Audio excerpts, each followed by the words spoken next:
Dahil sa muling pagguho ng kanilang tower, nag-break muna ang housemates. Okay lang kayo?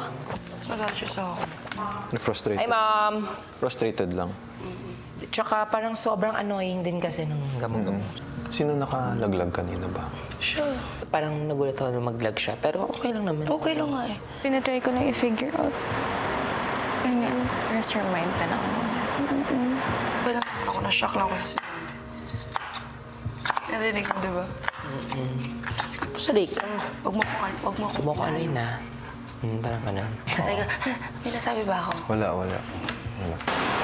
Actually, super hirap yung kay River talaga. Later, let's think about it. Okay? Thank you. Maya-maya pa ipinatawag ni Kuya si Jane. Kumusta naman kayo sa loob ng aking bahay? Medyo na-frustrate lang, Kuya. Kasi hindi ko alam if we have enough time to help the other housemates po. They are struggling na po. Hindi ko pa naman sila ganun ka-close, Kuya, pero nasasaktan lang po ako. Hindi ko po alam kung ano po yung pwede kong matulong sa housemates habang onti lang po yung oras ko dito, Kuya. I heard na kamote lang po yung kinain nila and hirap po silang uminom ng water yung 10 housemates. Hindi ko po kaya kasi makita may nahihirapan, Kuya, kasi I've been there before. Like, nung nasa Laguna pa po ako before, Kuya, syempre we don't have anything. Wala po kami makain before, Kuya. Panahon na hindi pa po ako artista.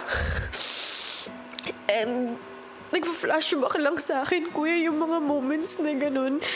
Nahirap kami how to get that food, Kuya.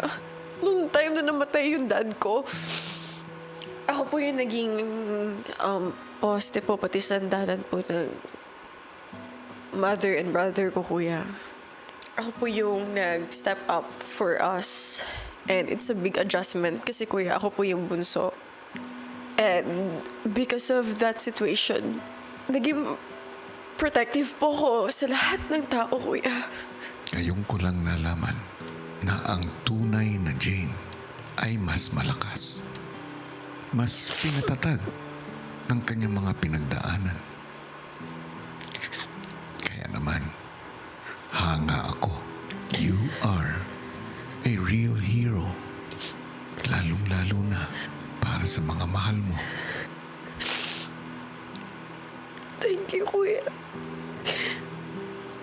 Jane, nabanggit mo, nag-aalala ka mo na posible ngayong gabi ay hindi nyo maitawid ang mga kasama ninyo na nandoon sa secret room.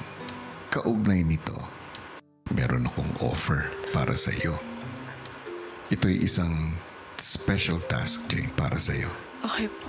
Bibigyan kita ng pagkakataon na mabigyan sila ng pagkain, pati ng inumin. Thank you, Kuya. Magagawa mo lamang ito kapag ikaw ang isa sa magbubuhat ng tower. Magagawa mo ito? Yes, Kuya. Para po sa mga housemates, Kuya.